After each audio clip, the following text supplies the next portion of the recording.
ప్రభువైన యేసు క్రీస్తు నామములో మనకందరికి శుభములు. ప్రకటన గ్రంథాన్ని మనము చాలా నిదానంగా స్టడీ చేస్తున్నాము. అంశాలను ఎన్నుకొని స్టడీ చేస్తున్నాము. కొంత ఓపిక పట్టండి. అంటే ఈ ఫస్ట్ ప్రకటన గ్రంథాన్ని పరిచయము చేసుకున్నటలో ఇది ఎంతగానో అవసరత ఉంది. మెల్లమెల్లగా మనకు కొన్ని క్రిటికల్ సబ్జెక్ట్స్ రాబోతున్నాయి. అప్పటి వరకు మనము నిదానంగా ఉంటున్నాము.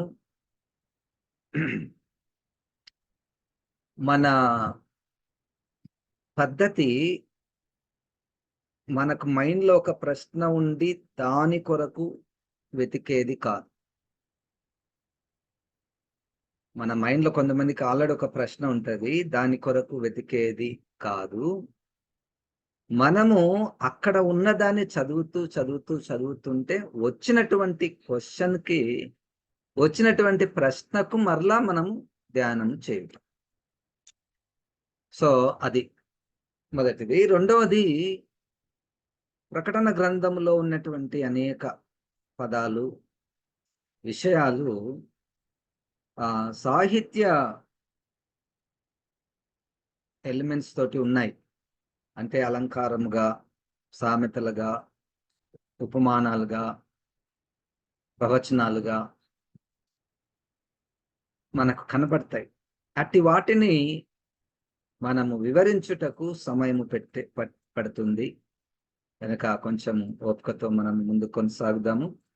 ఈ ప్రకటన గ్రంథాన్ని మనం స్టడీ చేస్తున్నప్పుడే మనము ఎక్కడికక్కడ ఆ బైబిల్ స్టడీ ప్రిన్సిపల్స్ని దేవుడు నన్ను నడిపించిన రీతిగా మీకు చెప్తాను. అవే మనము వాక్యం చదువుతున్నప్పుడు కూడా మనము ఆ విధంగా చూడడానికి సహాయపడతాయి. సరే, ప్రకటన గ్రంథంలో మనం ఎన్నుకున్నటువంటి పెద్ద అంశము యేసు క్రీస్తు. అసలు యేసు క్రీస్తుని గురించినటువంటి జ్ఞానము ప్రకటన గ్రంథంలో మాత్రమే చూస్తే మనకు సంపూర్ణంగా దొరకదు. ఆది కాండము నుండి ప్రకటన వరకు ఉన్నటువంటి విషయాలను కూడా మనకు అర్థం కావాలి. చరిత్రలో జరిగినటువంటి సంఘటనలు, వ్యక్తులు, ప్రవచనాలు అన్నీ కూడా యేసు ప్రభుని చూపిస్తున్నాయి. యేసులో నెరవేర్చబడుతున్నాయి. కొన్ని యేసులో కొట్టివేయబడ్డాయి. కనుక అదొక పెద్ద సముద్రం యేసుక్రీస్తు. అయినా దేవుడు మనకి ఇచ్చినటువంటి ఈ యొక్క అవకాశాన్ని సద్వినియోగం చేసుకుందాము. దేవుడు మనల్ని సంపూర్ణతలోనికి నడిపించునుగాక. అయితే మనము ఇప్పటి వరకు దాదాపుగా 38 వారాలను స్టడీ చేస్తున్నాము. మొట్టమొదటిగా యేసుక్రీస్తు యొక్క రూపాన్ని మనం స్టడీ చేశాము. యేసుక్రీస్తుకి తండ్రిని దేవునికి మధ్య ఉన్న సంబంధము ప్రకటన గ్రంథంలో ఏ విధంగా చెప్పబడిందో చూసాము. తర్వాత ఇప్పుడు యేసుక్రీస్తుకి సంఘానికి మధ్య ఉన్న సంబంధములో మనము ఉన్నాము. దాంట్లో కూడా మళ్ళీ చిన్న చిన్న భాగాలు చేసుకుంటూ వస్తున్నాము. ఇప్పుడు యేసుక్రీస్తు సంఘానికి బహుమానాలను ప్రకటించుట అనేటువంటిది మనము చూస్తున్నాం. అది 3వ అధ్యాయములో ప్రకటన 3:21. ఆ బహుమానాలు కూడా మనకంత తొందరగా భౌతికముగా అర్థం చేసుకోవడానికి కష్టంగా ఉన్నటువంటి బహుమానాలు. ఎందుకు అంత కష్టంగా ఉన్నాయి, ఎందుకు అర్థం కావడం లేదంటే అవి నిత్యత్వానికి సంబంధించినటువంటివి. నాకు తెలిసి అవి ఆత్మలోనే గ్రహించేటటువంటివి ఉండవచ్చును. కొన్ని చూద్దాము. ప్రకటన 3:21. ఈరోజు అంశం ఏమిటంటే యేసుక్రీస్తు సంఘానికి బహుమానాలను ప్రకటించుట. దానికి కండిషన్స్ ను కూడా మనం చూస్తున్నాం. ఇప్పుడు ఎవరికి బహుమానము, ఆ కండిషన్స్ ఉన్నాయి, షరతులు ఉన్నాయి. సరే, 3వ అధ్యాయం 21వ వచనంలో నేను జయించి నా తండ్రితో కూడా ఆయన సింహాసనమందు కూర్చుండిన ప్రకారము జయించు అని నాతో కూడా నా సింహాసనమందు కూర్చుండనిచ్చేదను. ఇది బహుమానం. ఏంది బహుమానం అంటే ఇక్కడ నాతో కూడా తండ్రి సింహాసనం మీద కూర్చుండనిస్తాను. ఇది కొంచెం భౌతికంగా మనము అర్థం చేసుకోవచ్చు. సాధారణంగా మనము భౌతికంగా ఒక పెద్ద వ్యక్తులతోటి పక్కన కూర్చోవాలంటే ఒక ఆధిక్యతగా మన పైన ఉన్నటువంటి వారు, ఇంకా పైన ఉన్నటువంటి వారు, పెద్ద పెద్ద ఎమ్మెల్యేస్ కానీ, లేకపోతే ఇంకా పెద్ద వ్యక్తి చీఫ్ మినిస్టర్తో కానీ, ఇంకా పెద్ద వ్యక్తి ప్రెసిడెంట్ ఆఫ్ ఇండియా, అయితే ప్రైమ్ మినిస్టర్తో మనం కూర్చునే అవకాశం వచ్చింది అనుకోండి. ఒకసారి ఊహించుకుందాం. అది అసలు అసాధ్యం సార్ అంటాం మనం కదా, అసాధ్యం, ఇంపాసిబుల్. ఇటువంటి వారినందరినీ సృష్టిని చేసినటువంటి ఆ దేవాది దేవుడు, రాజుల రాజు, ప్రభుల ప్రభు పక్కన మనం సింహాసనం మీద కూర్చున్నామంటే ఎంత ఆశీర్వాదం, ఎంత బహుమానము కదా. అయితే దానికి ఒకటి కండిషన్ ఏంటంటే జయించిన వానికి. ఏం జయించాలంటే ఇంకా పైన ఉన్నటువంటివన్నీ మనకు వస్తూనే ఉంటాయి. మొత్తానికి జయించడము అంటే ఒక లిస్ట్ రాసుకొని ఇది జయించాలని కాదు. నీవు ఎక్కడ బలహీనంగా ఉన్నావు, నీవు ఎక్కడ బలహీనంగా ఉన్నావు అనే దాంట్లో జయిస్తే చాలు. హల్లెలూయా. పెద్ద పెద్ద వ్యక్తులను మనం తీసుకొని వచ్చి వాళ్ళు ఇది జయించారు, నువ్వు కూడా జయించాలంటే మనకు కాని పని. ఒక్కొక్క వ్యక్తికి అదే 1 కొరింథీ 10వ అధ్యాయం ప్రకారము నీకు ఎంత శోధన రావాలనో అంతే వస్తుంది అని. తక్కువ కాదు అది. మన ఆత్మీయ స్థితిని బట్టి శోధనలు వస్తాయి. తప్పించుకునే మార్గమును దేవుడు ఇస్తాడు. కనుక జయించిన వానికి నేను జయించాను కాబట్టి అది పాయింట్. మళ్ళా దేవుడు ఇది యేసుక్రీస్తు నేను చేయను మీరు చేయని అని చెప్పే వ్యక్తి కాదు. నేను కూడా అదే చేసి, అదే కదా మనకు 4:15 హెబ్రీలకు రాసినటువంటి పత్రిక. ఆ పదము నాకు చాలా ఇష్టం. ఆ మాట చదువుదాము. మనం అనుకోవచ్చు, ప్రభా ఏం జయించడం అంటే సామాన్యం అనుకున్నావా? 15వ వచనం, హెబ్రీ 4:15. మన ప్రధాన యాజకుడు మన బలహీనతలయందు మనతో సహాన్ అనుభవము లేనివాడు కాడు, కానీ సమస్త విషయములోను మన వలనే శోధింపబడినను ఆయన పాపము లేనివాడిగా ఉండెను. దేవుడు మనకెన్ని బలహీనతలు ఉన్నాయో సమాన బలహీనతలు బలహీనతలయందు, అంటే మనకు బలహీనతలు అట్లా ఉండడానికి కారణం శోధించబడితే మనం బలహీనంగా అయిపోతాం కదా. అట్లా యేసుక్రీస్తు కూడా అన్ని విషయములలో ఆయన శోధించబడ్డాడు, అయినా పాపము లేని వాడిగా ఉన్నాడు. కనుక నేను జయించి తండ్రి కుడి పార్శ్వమున కూర్చున్నాను కనుక మిమ్మల్ని కూడా జయించిన వారిని తండ్రి కుడి పార్శ్వమున కూర్చుననిస్తాను. అది ఒక బహుమానము, సంఘానికి బహుమానము. దేవునికి స్తోత్రం. ఇక్కడ ఇంకొక మాట మనం గమనించాలి. 3వ అధ్యాయంలోనే ప్రకటన గ్రంథము 3:21లో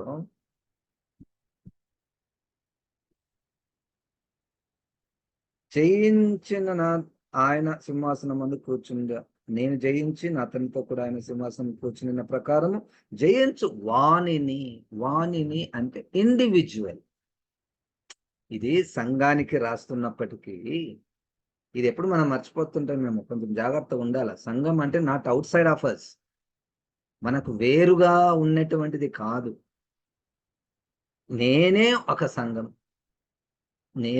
నేను నువ్వు కలిస్తే, నేను ఇంకా కొంతమంది కలిస్తే మనమందరినీ కలిపి సంఘం అంటారు. కానీ మొత్తానికి మనము జయించాలి, వ్యక్తిగతంగా మనం జయించాలన్నటువంటి మాట మనం ఇక్కడ చూస్తున్నాం. తర్వాత 4వ అధ్యాయం బహుమానాలు. 4వ అధ్యాయము 9, 10 వచనాలను మనం చూద్దాము. ఆ సింహాసనం నందు ఆసనుడై ఉండి యుగ యుగములు జీవించుచున్న వానికి మహిమయు ఘనతయు కృతజ్ఞతాస్తుతులు కలుగునుగాకని ఆ జీవులు కీర్తించుచుండగా 24 పెద్దలు సింహాసనం మందు ఆసనుడై ఉండు వాని ఎదుట సాగిలపడి యుగ యుగములు జీవించిన వానికి నమస్కారం చేయొచ్చు. ప్రభువా మా దేవా, నీవు సమస్తమును సృష్టించితివి, నీ చిత్తమును బట్టి అవి ఉండెను, దాన్ని బట్టి ఏ సృష్టింపబడిన గనుక నీవే మహిమ గ్రంథ ప్రభావం పొందనర్హుడవని చెప్పుచు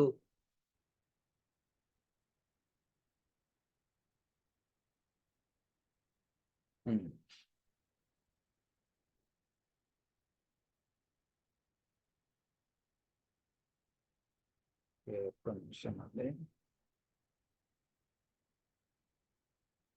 ఓకే, ఇక్కడ ఐఎమ్ సారీ 4వ అధ్యాయం కాదు, 7వ అధ్యాయం, ప్రకటన గ్రంథము 7వ అధ్యాయము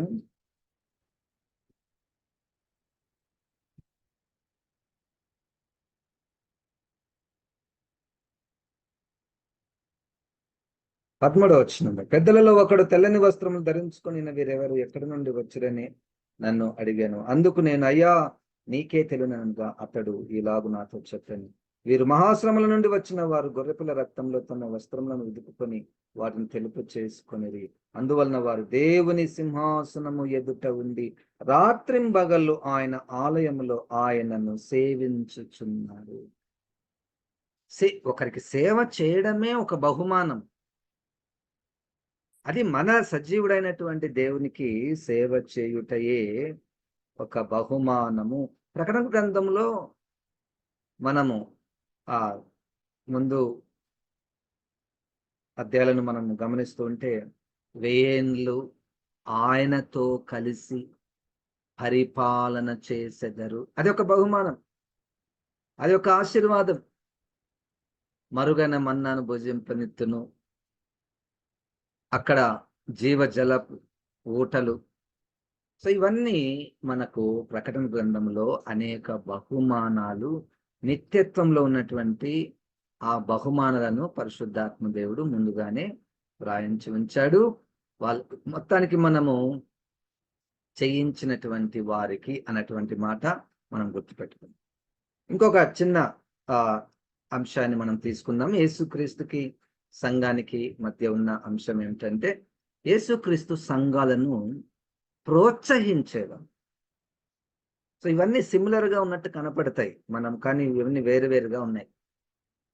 ప్రోత్సహించుట, తప్పులను అభినందించుట ఉంది, తప్పులను చూపించుట ఉంది, మారు మనసు పొందడానికి అవకాశం ఇచ్చేది ఉంది,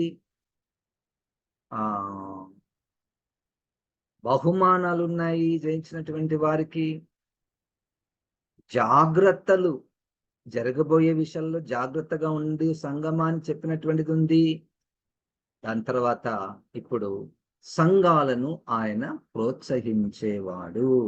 సంఘాలకు ప్రోత్సాహము గురించి మనం చదివితే ఈ ప్రకటన గ్రంథంలో 1వ అధ్యాయంలో 3వ వచనంలో, ఇది సంఘానికి, భక్తులకు సమయము సమీపించినది గనక ఈ ప్రవచన వాక్యములు చదువువాడును వాటిని విని ఇందులో వ్రాయబడిన సంగతులను గైకొను వారును ధన్యులు. చదవండి అని చెప్పడం, వినండి అని చెప్పడం, దాని ప్రకారము నడుచుకోండి అని చెప్పడం. ఇప్పుడు మనము ఈ ఆన్లైన్లో కానీ ఆఫ్లైన్లో కానీ అనేక కార్యక్రమాలలో మనం పాల్గొంటూ ఉంటాం కదా. అది దేవుడిచ్చినటువంటి ఒక గొప్ప ఎంకరేజ్మెంట్. మనల్ని ముందుకు త్రోసేటటువంటి ఆ ఆత్మ, పరిశుద్ధాత్మ. చదవడము, వినడము, దాని ప్రకారం నడుచుకోవాలనేటువంటి ఆశను కలిగి ఉండడము, అది మంచిదని ఇక్కడ మాత్రమే కాదు, యేసుక్రీస్తు అనేక సందర్భాలలో ఆ విషయంని ఎంకరేజ్ చేస్తున్నాడు. 2వ అధ్యాయము 9వ వచనం, ప్రకటన 2వ అధ్యాయము 9వ వాక్యం. నీ శ్రమను దరిద్రతను నేను ఎరుగుదును, అయినను నీవు ధనవంతుడవే. తాము యూదులమని చెప్పుకొనుచు యూదులు కాక సాతాను సమాజపు వలన నీకు కలుగు దూషణ నేను ఎరుగుదును. నీవు పొందబోవు శ్రమలకు భయపడకుము. ఇది ఒక ప్రోత్సాహం. నీవు పొందబోవు శ్రమలకు భయపడకు, భయపడద్దంటాం, ధైర్యం చెప్పడం అంటాం కదా. సో తప్పకుండా అయితే శ్రమలు వస్తాయి,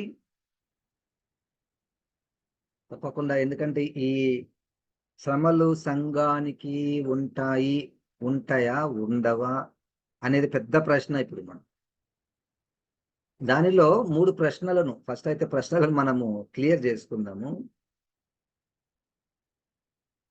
క్రీస్తు రెండవ రాకడలో లేదా శ్రమల కాలంలో లేదా 7 ఏండ్ల శ్రమల కాలంలో సంఘము ఉండదు. ఒకటి. ఎందుకు ఉండదు అంటే కొన్ని వచనాలు, అవన్నీ మనం భవిష్యత్తులో చూడబోతున్నాం నిదానంగా. రెండో విషయం, సంఘము ఉంటుంది, సంఘము శ్రమల గుండా వెళ్తుంది, ఆ 7 ఏండ్ల శ్రమలలో సంఘము ఉంటుంది. నువ్వు ఎట్లా చెప్తావు అంటే 1 2 3 4 వచనాలు. మూడోది, సంఘం ఉంటుంది కానీ శ్రమల కాలంలో సంఘానికి మాత్రం శ్రమలు రావు. సంఘం ఎప్పుడో ఎత్తబడింది, అసలు ఇక్కడ సంఘమే ఉండదు అని మొదటిది. రెండవది, ఖచ్చితంగా శ్రమల గుండా వెళ్తారు. మూడవది, శ్రమల కాలంలో క్రైస్తవులు సంఘం ఉంటుంది కానీ దేవుడు వారిని తప్పిస్తాడు. ఆ గుర్రాల రూపంలో ఉన్నటువంటి మిడతలు వారిని ఏమి చెయ్యవు అనేది ఒకటి. సో వాటన్నిటికీ మనము ఆ జవాబులు దొరకాలంటే మనకు ఆది కాండం నుండి ప్రకటన వరకు దానికి సంబంధించినటువంటి వాక్యాలన్నీ పోగు చేసుకోవాలి. ఫస్ట్ దాన్ని పోగు చేసుకోవాలి. యేసు దేవుడు తన సంఘాన్ని ఇజ్రాయెల్ అంటాడు, యూదా అంటాడు, యేసు తెల్లని వస్త్రాలు ధరించుకున్నటువంటి వారు అంటారు, ముద్ర వేయబడినటువంటి వారు అంటారు. ఎప్పుడు ఎవరి గురించి ఏం చెప్తున్నాడు అన్నటువంటి విషయంల మీద మనము కొంచెం నిదానంగా స్టడీ చేయాలి. రైట్. ఇప్పుడు సంఘాలను ప్రోత్సహించే విషయంలో నీవు భయపడకు, శ్రమలు వస్తాయి, నీవు భయపడకు.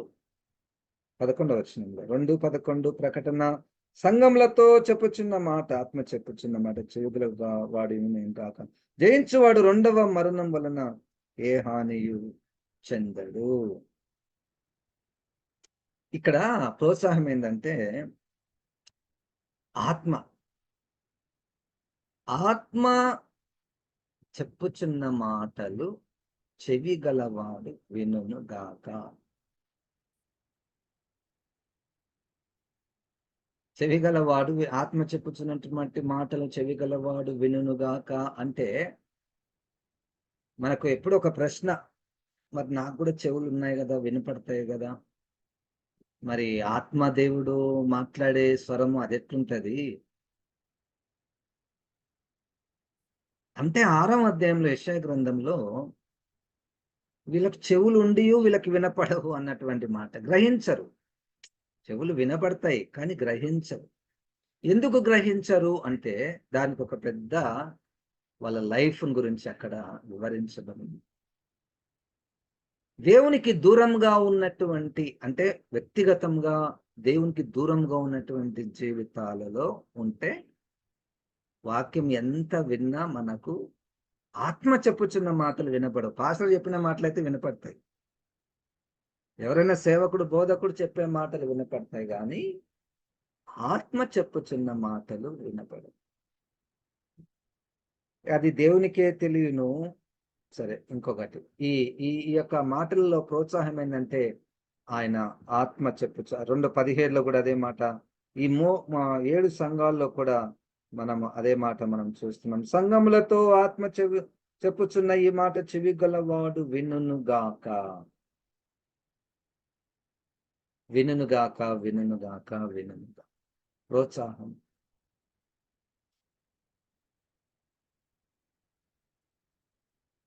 ఇప్పుడు ఒక క్రొత్త అంశాన్ని మనం తీసుకొని పోతున్నాము. పరలోకములో యేసు మరియు సంఘం. పరలోకంలో యేసు మరియు సంఘం. పరలోకంలో యేసు క్రీస్తు సంఘము ఎట్లా ఉన్నారాడ?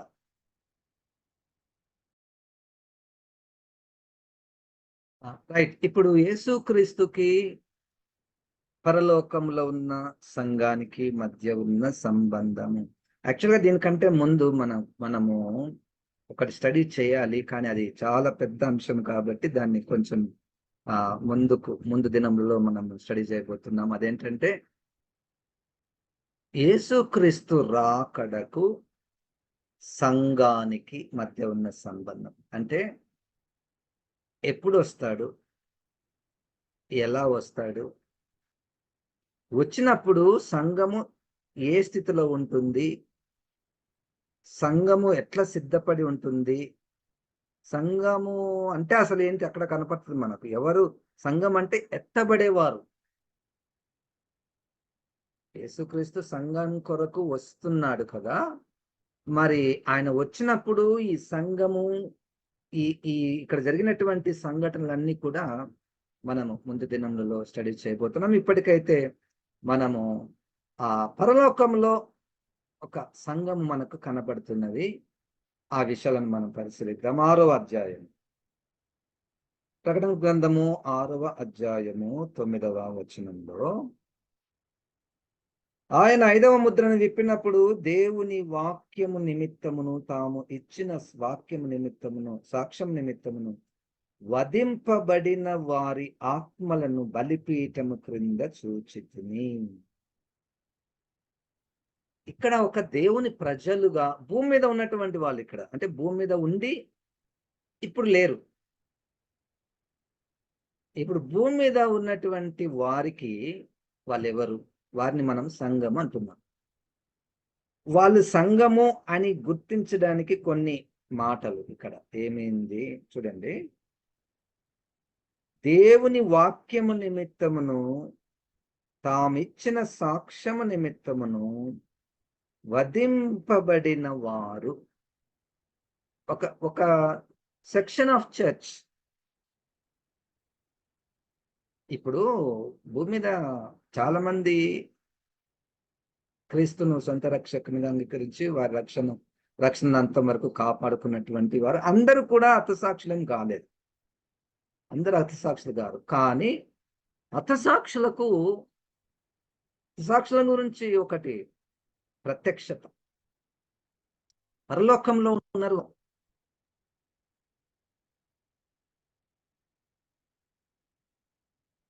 హతసాక్షుల గురించి ప్రత్యక్షత, పరలోకంలో వాళ్ళు ఉన్నారు. ఇప్పుడు అక్కడనే మనకు ఒక ప్రశ్న సంఘం గురించి. వీళ్ళు ఎట్లా పోయారు అక్కడికి సంఘం అక్కడ ఉందంటే ఒక గ్రూప్ ఆఫ్ బిలీవర్స్ అక్కడ ఉందంటే కారణం ఏంటంటే వాళ్ళు ఈ లోకంలో ఉన్నప్పుడు వాళ్ళు తామిచ్చిన సాక్ష్యం నిమిత్తము దేవుని వాక్యం నిమిత్తము హతసాక్షులయ్యారు. దేవుని వాక్యం నిమిత్తమును వారు హతసాక్షులయ్యారు.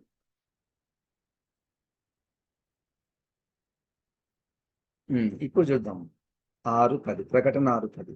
వారు నాదా సత్యస్వరూపి పరిశుద్ధుడా ఎందాక తీర్పు తీర్చకయు మా రక్తము నిమిత్తము భూ నివాసులకు ప్రతి దండన చేయకయు ఉందువని బిగ్గరగా కేకలు వేసి. పరలోకంలో ఉన్న ఒక సెక్షన్ ఆఫ్ ద పీపుల్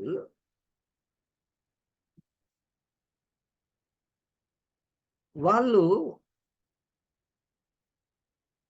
యేసుక్రీస్తు దగ్గర ఒక ప్రశ్న. ఇదిగో భూమి మీద మేమున్నప్పుడు మమ్మల్ని చాలా మంది చంపారు, మరి నువ్వు వాళ్ళకి ఏం చేస్తావు? వాళ్ళను ఎప్పుడు శిక్షిస్తావు? వారిని ఎప్పుడు శిక్షిస్తావు?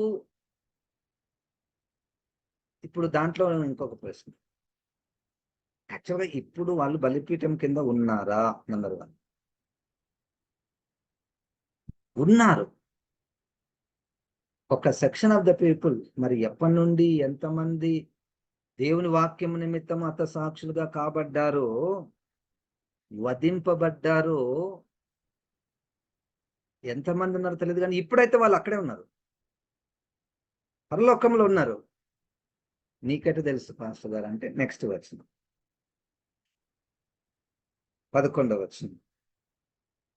తెల్లని వస్త్రము వారిలో ప్రతివానికి ఇవ్వబడెను, మరియు వారి వలనే చంపబడబోవు వారి సహదాసుల యొక్కయు సహోదరుల యొక్కయు లెక్క పూర్తి ఎగు వరకు ఇంకా కొంచెము కాలము విశ్రమింపవలెనని వారితో చెప్పబడెను. 2 రుజువులు, వాళ్ళు ఇప్పుడు అక్కడ ఉన్నారా లేదా దానికి. ఒకటి ఒక స్ట్రాంగ్ రుజువు ఏంటంటే, ఇంకా చంపబడబోవు వారి లెక్క ఉంది. మరి ఆ లెక్క ఎంతనో దేవుని మనసులో హతసాక్షుల యొక్క లెక్క ఎంత ఉందో. ఇప్పుడైతే కొంతమంది అక్కడ ఉన్నారు. ఆ వాళ్ళు అడిగిన ప్రశ్నకు జవాబు చెప్తున్నాడు. ఆగండి, మీలాగనే వాక్యం నిమిత్తము హతసాక్షులు కావలసినటువంటి వారు ఎంతో మంది ఉన్నారు. దీంట్లో అసలు హతసాక్షి అన్నటువంటి మాటకు ఇంకొక ఆత్మీయ నిర్వచనము, వీళ్ళకు కూడా తెల్లని వస్త్రాలు ఇచ్చారు. 7వ అధ్యాయంలో ఉన్నటువంటి వారికి కూడా తెల్లని వస్త్రాలను ఇచ్చారు. భూమి మీద నుండి వచ్చినటువంటి వారందరికీ, సంఘం అంతటికి తెల్లని వస్త్రాలు ఇచ్చారు. మరి వాళ్ళందరూ హతసాక్షులు అయ్యారు. హతసాక్షులు అంటే దానికి ఇంకొక నిర్వచనం. హతసాక్షి అంటే మనకు నేరుగా ఉన్నటువంటి నిర్వచనం ఏంటంటే, యేసుక్రీస్తుని నువ్వు అంగీకరించినందుకు, లేకపోతే నీ విశ్వాసమును పాటించినందుకు ఎవరైనా వచ్చి నేను చంపితే నువ్వు హతసాక్షి అవుతావు. దానికి రుజువు 7వ అధ్యాయము, అపోస్తల కార్యములు, స్టెఫెను, ఇంకా ఎంతోమందో ఈ ప్రకటనలో కూడా అంతిపయ అనేటువంటి వ్యక్తిని మీ మధ్యలో చంపబడ్డాడు అన్నటువంటిది. హతసాక్షులకు 2వ అర్థము 12వ అధ్యాయం ప్రకటన.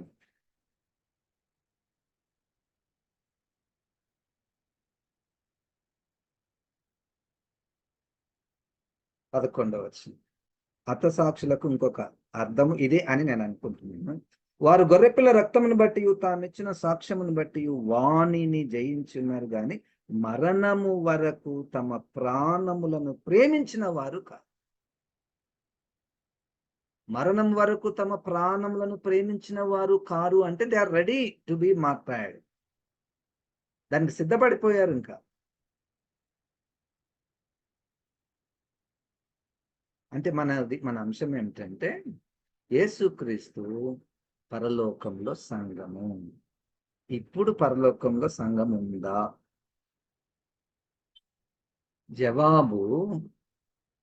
జవాబు కంప్లీట్ గా లేదు, పరిపూర్ణముగా లేదు. సంఘము అంటే మరలా మన మనసులో ఒక స్థలంలో ఒక గుడి కట్టుకొని మనమందరం విశ్వాసం ఆరాధన చేస్తాం కదా. అక్కడ నుండి ఒక విశాలమైనటువంటి నిర్వచనంలోనికి రావాలి. సంఘము అన్నటువంటి మాటలో ఒక 3 మాటలను గుర్తుపెట్టుకోండి. ఒకటి, నేరుగా పేరుతో ఉన్నటువంటి వారు, దేవుని ప్రజలుగా పిలువబడినటువంటి వారు ఇశ్రాయేలీయులు. నంబర్ 1. నంబర్ 2, పేరుతో సంఘంగా పిలువబడుతున్నటువంటి వారు యేసు క్రీస్తుని అంగీకరించి వెంబడిస్తున్నటువంటి వారు. నంబర్ 3, ఈ 2 గుంపులలో ఉండరు. ఎక్కడ ఉంటారు, ఏం చేస్తారు, వాళ్ళకు సంఘం అంటే సంఘము కూడా తెలియదు, సంఘాలు ఉండవు. వాళ్ళ వరకే కుటుంబంగా ప్రార్థన చేసుకుంటూ ఉంటారు, కుటుంబంగా క్రీస్తుని అంగీకరించుంటారు. సంఘానికి బోలింకర్లో ఉండదు. అటువంటి పరిస్థితులు ఉన్నాయి. మరి అక్కడ సంఘమే లేదు, మరి ఏం చేయాలి? వాళ్ళు కూడా ఈ సంఘము అన్నటువంటి మాటలకు వచ్చేస్తారు. ఇప్పుడు ఈ మొత్తం ఈ సంఘాన్ని పరలోకంలోనికి తీసుకొని పోయేటటువంటి కార్యక్రమం. మరి ఇప్పటికే పరలోకంలో సంఘం ఉందా అంటే సంపూర్ణముగా లేదు అని అర్థము ఉంది. ఒకవేళ దానికి ఇంకా మీకు సమాచారం ఎక్కువగా తెలిసి ఉంటే మీరు తర్వాత దాని గురించి మీరు మాట్లాడవచ్చు. రైట్.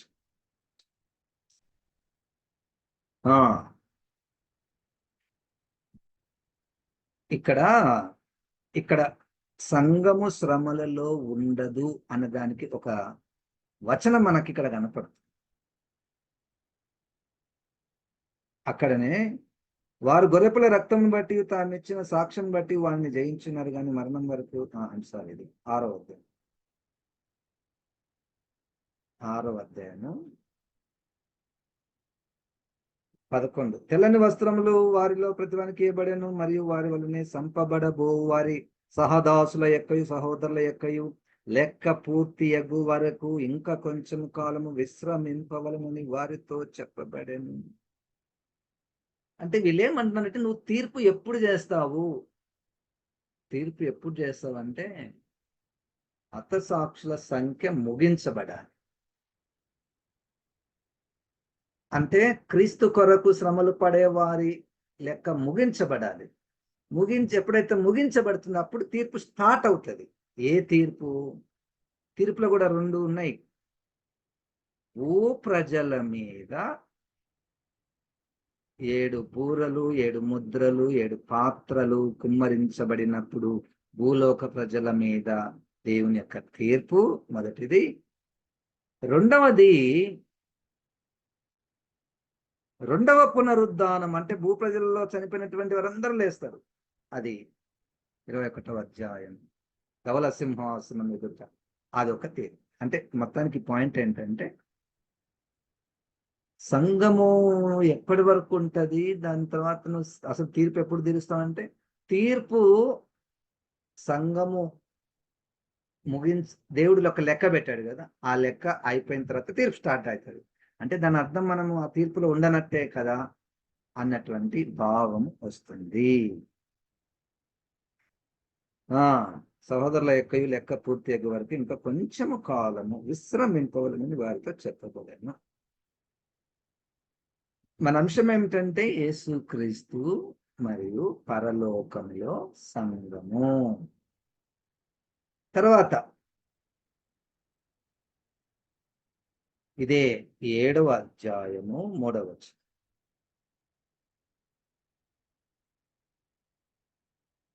ఇప్పుడు నుంచి మీరు కొంచెం జాగ్రత్తగా పదాలను గుర్తిద్దాము. పరిశుద్ధాత్మ దేవుడు మనల్ని సర్వసత్యంలో నడిపించును గాక. ఈ దూత మేము మా దేవుని దాసులను వారి నొసల యందు ముద్రించు వరకు భూమికైనను సముద్రముకైనను చెట్లకైనను హాని చేయవద్దని బిగ్గరగా చెప్పాను. సంఘము శ్రమలలో ఉంటుంది అనడానికి ఇదొక రుజువు. మళ్ళా సంఘము శ్రమలలో ఉంటుంది కానీ హాని చేయబడదు. చూడండి, నీకు శ్రమలలో ఉంటుందని ఎట్లా తెలుసు? 5వ వచనంలో 7వ అధ్యాయంలోనే 1 నుంచి. అటు తర్వాత భూమి యొక్క 4 దిక్కులలో 4 దేవదూతలు నిలిచి ఉండి భూమి మీదనైనను సముద్రం మీదనైనను ఏ చెట్టు మీదనైనను గాలి వీచకుండానట్లు భూమి యొక్క 4 దిక్కుల వాయువులను పట్టుకొని ఉండగా చూచి తిని. ఒక శ్రమ స్టార్ట్ అయింది అక్కడ భూ ప్రజల మీదకి. గాలి వీచకుండా పట్టుకున్నారండి. గాలి వీచకుండా పట్టుకుంటే గాలి రాదు, మనము బ్రీత్ చేయలేం, చచ్చిపోతాం. ఇక వాళ్ళు స్టార్ట్ అయింది. స్టార్ట్ అయ్యే లోపల కాదు, మీరు అట్ట పట్టుకుంటే మొత్తం పోతారు, మొత్తం చనిపోతారు. ఇక్కడ సంఘం ఉంది, వాళ్ళు చనిపోతారేమో. అందుకని 2వ వచనంలో మరియు సజీవుడగు దేవుని ముద్ర గల వేరొక దూత సూర్యోదయ దిశ నుండి పైకి వచ్చుట చూచి తిని భూమికి నీ సముద్రమునకును హాని కలుగ చేయుటకై అధికారము పొందిన ఆ 4 దూతలతో. 4 దూతలు ఉన్నారయ్యా దేవునికి. వాళ్ళు దేవుడు వాళ్ళకు ఆజ్ఞ ఇచ్చాడు, పోండి, పోయి హాని చేయపోండి భూమి మీద. వాళ్ళు వచ్చారు, పట్టుకున్నారు గాలిని. అప్పుడు దేవదూత వచ్చి, ఆగాదు, ఏం చేయాలి? 3వ వచనంలో, ఈ దూత, మేము మా దేవుని దాసులను వారి నొసళ్ళ యందు ముద్రించు వరకు భూమికైనను సముద్రంకైనను చెట్లకైనను హాని చేయవద్దని బిగ్గరగా చెప్పాను.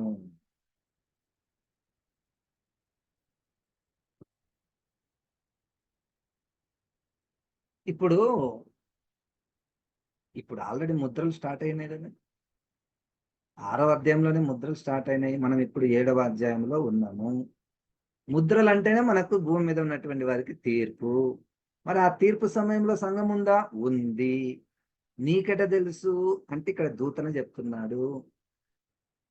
అయ్యా, ఒక లెక్క, మా దేవుని దాసుల నొసళ్ళ యందు మేము ముద్రించు వరకు మీరు ఏమి హాని చేయకండి. అంటే ఈ ముద్రల సమయంలో సంఘం ఉంది, కానీ హాని లేదు ఇక్కడ. ఆ వాయువుల ద్వారా 4 దూతల అధికారం పొందినటువంటి వారు భూమికిని సముద్రమునకును హాని చేయడానికి పంపించారు వాళ్ళు. Okay, right. మనకు తెలిసిన 4వ వచనం నుండి, ఎంతమందికి నొసళ్ళ మీద ముద్ర వేశారు? 1,44,000 మందికి వాళ్ళు ముద్ర వేశారు. ఇప్పుడు ఈ ఈ ఈ సంఘం 1,44,000 మంది ఇప్పుడు ఎక్కడున్నారు అంటే, ఇప్పుడు ఎక్కడున్నారంటే, ఇప్పుడు వాక్యం చదివే సమయానికి వాళ్ళు ఎక్కడున్నారంటే భూమి మీద ఉన్నారు. ఒక్కొక్క గోత్రము నుండి 12,000 మంది వాళ్లకు నొసళ్ళ యందు ముద్ర వేస్తారు. రైట్. ఈ 1,44,000 మందిని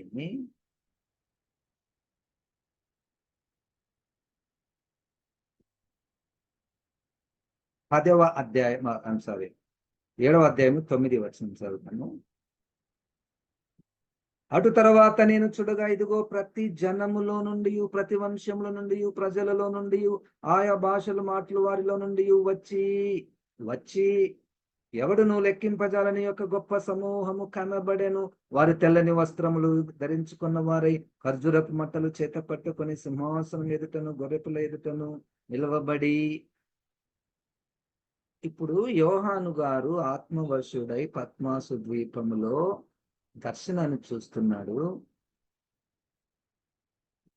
అవన్నీ జరగబోయేటివి చూశాడు, రాశాడు. పరలోకంలో ఇప్పుడు కింద అయితే భూమి మీద ఈ శ్రమ స్టార్ట్ అయింది కదా, ఏంది? వాయువులు నిర్బంధించడం. ఈ టైంలో ఆయన ఈ 1,44,000 మందికి ఇక్కడ ముద్ర వేశాడు. ముద్ర వేయాలి, ఆగండి. దాని తర్వాత అనేక జనములు, అంటే నేను ఇంతకుముందు చెప్పాను, సంఘాన్ని నేను నిర్వచించాను కదా. సంఘము అంటే పేర్లతో పేరు లేకుండా ప్రతి జనము, ప్రతి భాష, అక్కడ నుండి వచ్చినటువంటి వారు తెల్లని వస్త్రములు ధరించుకొని ఉన్నారు. వారు అక్కడ దేవుని స్తుతిస్తున్నట్లు మనం తర్వాత వచనాలలో మనము చూస్తున్నాం. ప్రకటన గ్రంథములో పరలోకములో ఉన్నటువంటి సంఘాన్ని గురించి మనం ఇక్కడ చూస్తున్నాం. 17వ అధ్యాయం 14 నుండి 17వ అధ్యాయము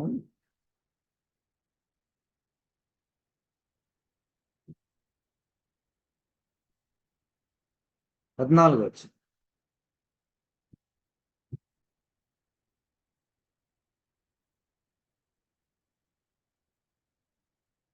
రైట్.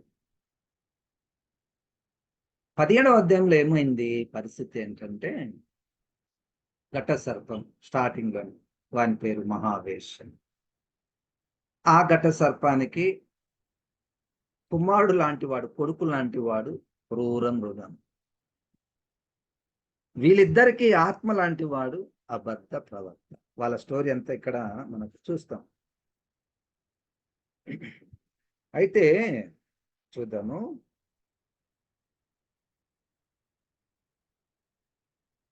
క్రూర మృగం గురించి చెప్తూ 12వ వచనంలో, నీవు చూచిన ఆ 10 కొమ్ములు, అంటే క్రూర మృగానికి 10 కొమ్ములు ఉన్నాయి. 10 మంది రాజులు వారిది వరకు రాజ్యమును పొందలేదు, కానీ ఒక గడియ క్రూర మృగంతో కూడా రాజుల వలె అధికారము పొందుదురు. వీరు ఏకాభిప్రాయం గలవారై తమ బలమును అధికారమును ఆ మృగమునకు అప్పగింతురు. అంటే 10 మంది రాజులు, ఒకవైపు క్రూరము. ఈ 10 మంది రాజులు వాళ్ళ యొక్క అధికారం అంతటిని తీసుకుని పోయి వాని చేతిలో పెడతారు. 10 మంది రాజులు వాళ్ళ అధికారాలు ఈయనకు అప్పగిస్తారు. అప్పుడు ఏమైతుంది? 13వ వచనంలో, వీరు ఏకాభిప్రాయం గలవారే తమ బలమును అధికారమును ఆ మృగమునకు అప్పగింతురు. వీరు గొర్రెపిల్లతో యుద్ధము చేతురు గాని గొర్రెపిల్ల ప్రభువులకు ప్రభువును రాజులకు రాజునై ఉన్నందునను తనతో కూడా ఉండిన వారు పిలువబడిన వారై ఏర్పరచబడిన వారై నమ్మకమైన వారై ఉన్నందునను ఆయన ఆ రాజులను జయించును.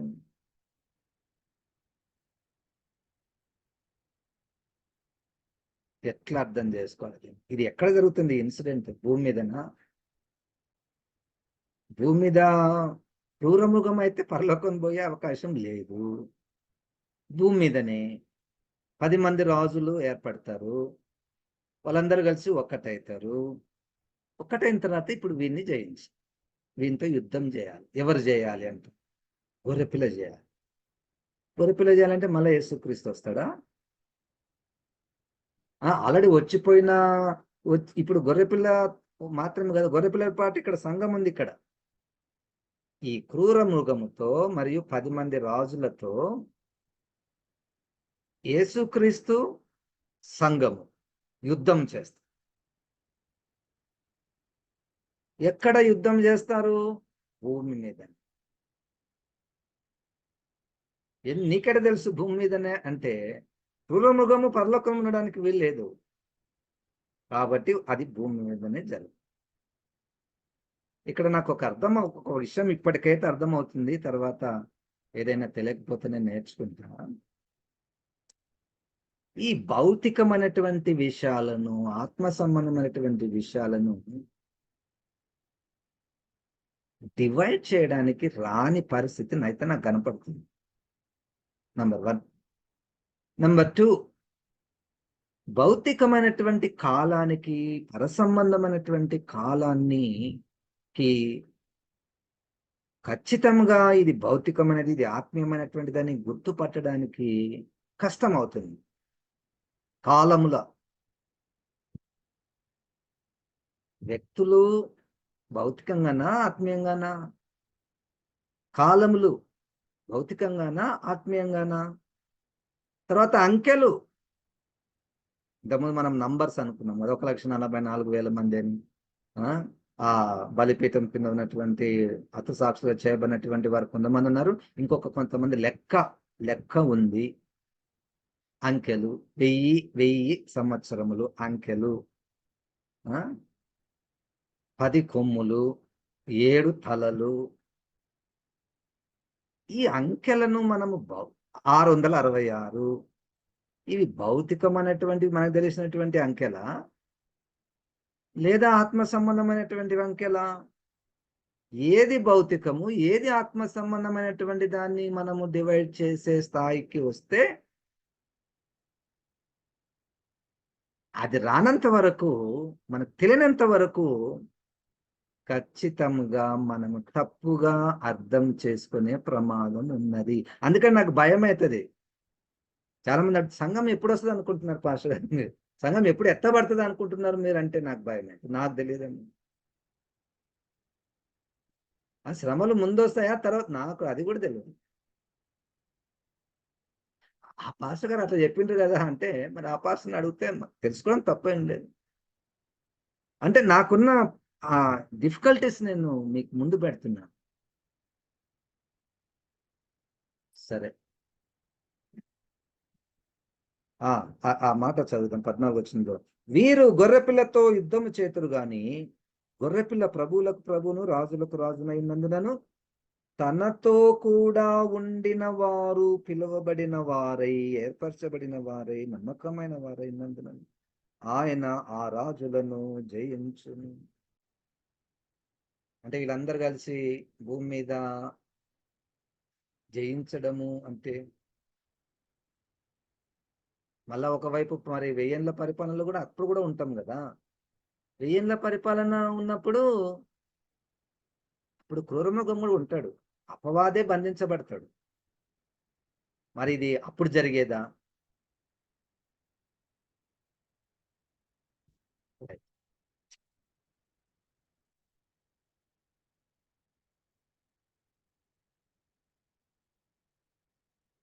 యేసుక్రీస్తు సంఘము గురించి మనము స్టడీ చేస్తున్నాము.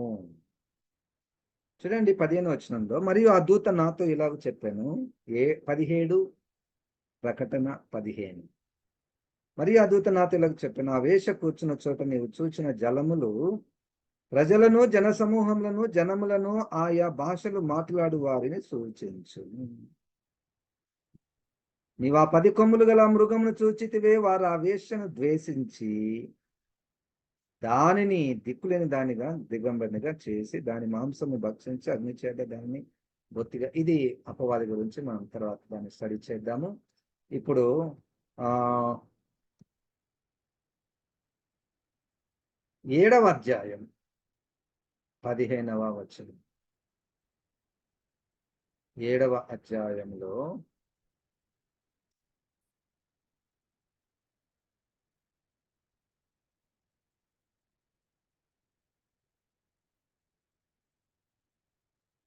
ప్రకటన 7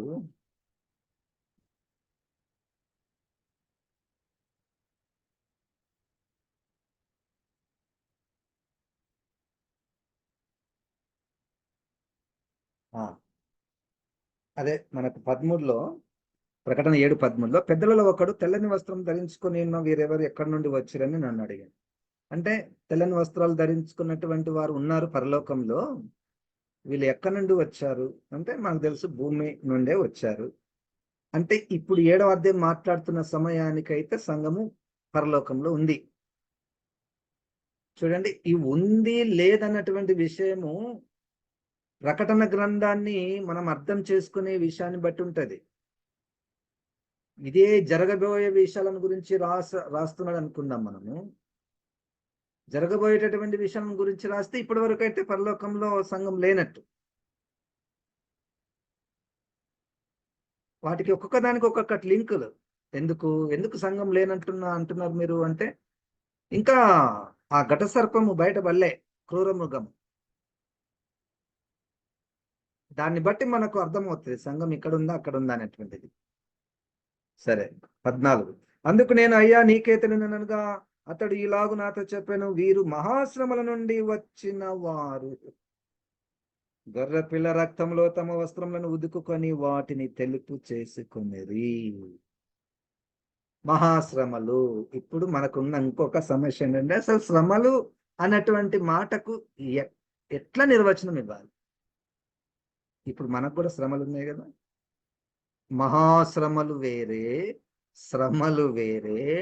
అంత్య దినములలో కలగబోయే మహా శ్రమలు వేరేనా?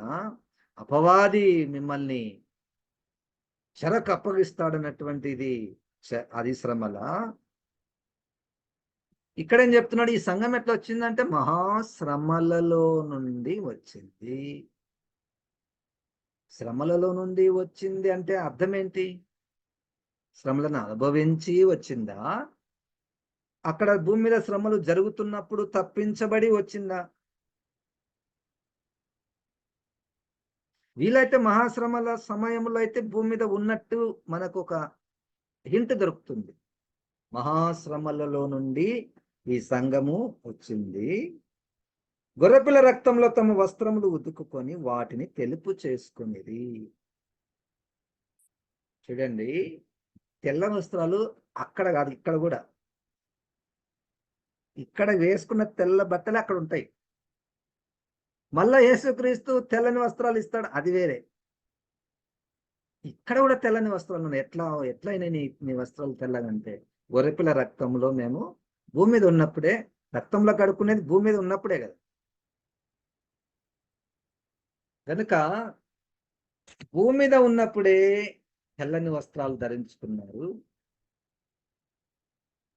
దాని తర్వాత ఇంకో మంచి మాట ఉంది కానీ 12వ అధ్యాయంలో, ఆ రక్తముతో అపవాదిని జయించిరి. దేవునికి స్తోత్రం. అంటే ఇక్కడ ఆ మహాశ్రమలు, అపవాది, చూద్దాము 12వ అధ్యాయంలో ఎంత బాగుంటది. ప్రకటన 12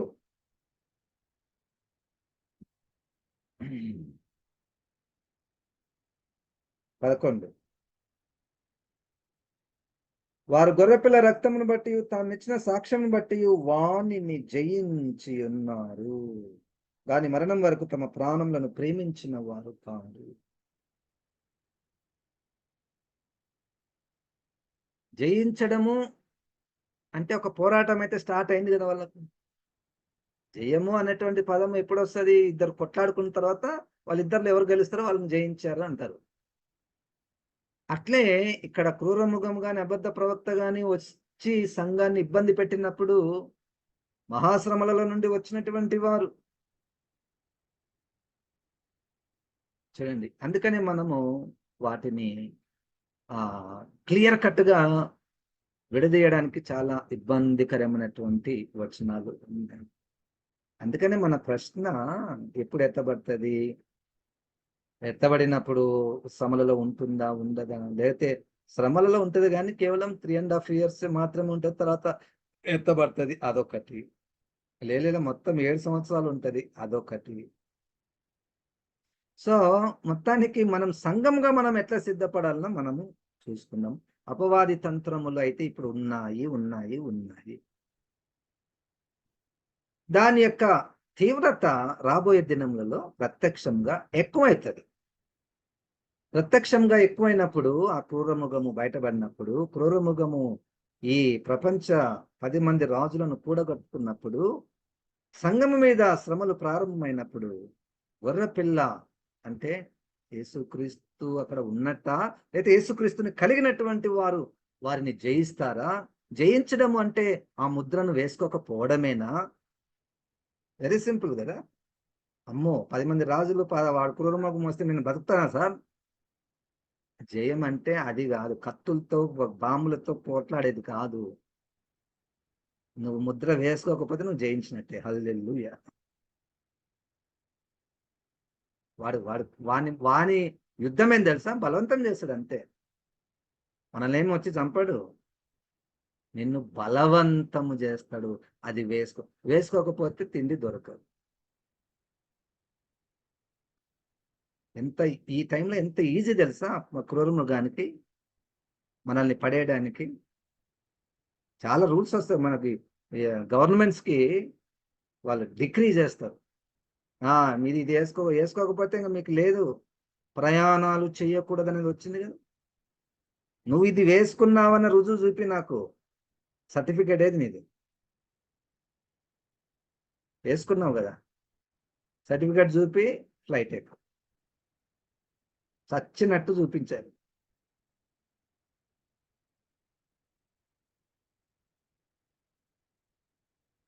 ముద్ర చూపి పోయి అంగడిలో కొనుక్కో. ముద్ర చూపి పోయి క్రయ విక్రయములు చేసుకో. Very easy. అది యుద్ధం. అక్కడ గొర్రెపిల్లను కలిగినటువంటి ఆ లక్షణాలు ఉన్నాయి కదా. పిలువబడిన వారు, ఏర్పరచబడిన వారు, నమ్మదగినటువంటి వారు, గొర్రెపిల్లను కలిగినటువంటి వారు వానిని జయిస్తారు. నేను పరలోకంలో సంఘము అంటే మీకు 1 2 3 4 5 అని చెప్పలేకపోతున్నాను. కారణం ఏంటంటే ఇదంతా కూడా భవిష్యత్తు గురించి రాయబడింది. నంబర్ 1. ఇవన్నీ కూడా ఒకదానికొకటి లింక్స్ ఉన్నాయి. కేవలము ప్రకటనలో కాదు. నీవు 24, 25 మత్తయి సువార్త తీసుకున్నా, 17, 22 లూకా సువార్త తీసుకున్నా, 13 మార్కు సువార్త తీసుకున్నా, తెస్సలోనిక పత్రికలో, 1 కొరింథీ 15వ అధ్యాయంలో, పేతురు 3వ అధ్యాయంలో, 2వ పత్రిక 3వ అధ్యాయంలో, 2వ పత్రిక తిమోతి పత్రిక, ఇవన్నీ ఒక్క దగ్గర వేసుకోవాలి నాయన. అంత మాత్రమే కాదు, యెషయా గ్రంథము, ఇర్మియా గ్రంథము, యెహెజ్కేలు గ్రంథము, జకర్యా గ్రంథము, దానియేలు గ్రంథము, ఇవన్నీ ముందేసుకోవాలి. మనం చదువుకుంటూ పోతే అర్థం కాదు. చదువుతున్నప్పుడు మనకు ఇంకొక నుంచి ఇంకొక ప్రశ్న వస్తుంది, దానికి ఇంకొక దగ్గర నుంచి జవాబు వస్తుంది. చూద్దాం పరిశుద్ధాత్మ దేవుడు మనల్ని ఎట్లా నడిపిస్తాడో మెల్లగా చూద్దాము. ఇది ఒక ప్రయోగం. ఇప్పుడు నా దగ్గర మొత్తం ఆన్సర్లు ఉన్నాయి, మీరు వచ్చి కూర్చొని నేను చెప్తానటువంటిది ఏం లేదు ఇక్కడ. లేదు, నా దగ్గర అన్ని ఆన్సర్లు ఏమి లేవు. మనం కలిసి స్టడీ చేస్తున్నాం దేవుని స్తోత్రం. అందుకనే మీరు ఆ 8 to 8:30 మధ్యలో మీరు ప్రశ్నలు అడగండి. జవాబులను మనం ఇతరుల దగ్గర నుంచి కూడా మనం పొందుకోవడానికి ప్రయత్నించాలి.